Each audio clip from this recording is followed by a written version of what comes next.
bực khí trong lao chứ đâu nè một lao dạ sạch rồi mấy tầng má không nè mưa cầm biết tám lời ngon để tới tại ơi đang đuổi sang tận ăn vô cân đang ngon nè rồi tận má tục tận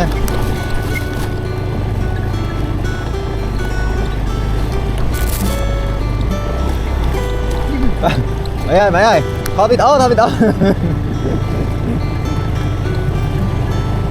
rồi hết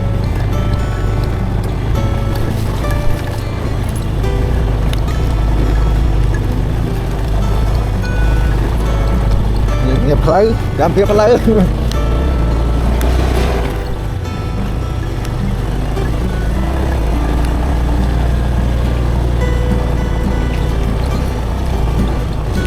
bây giờ tâm là biết gì nữa không nhé đó bạn sang đi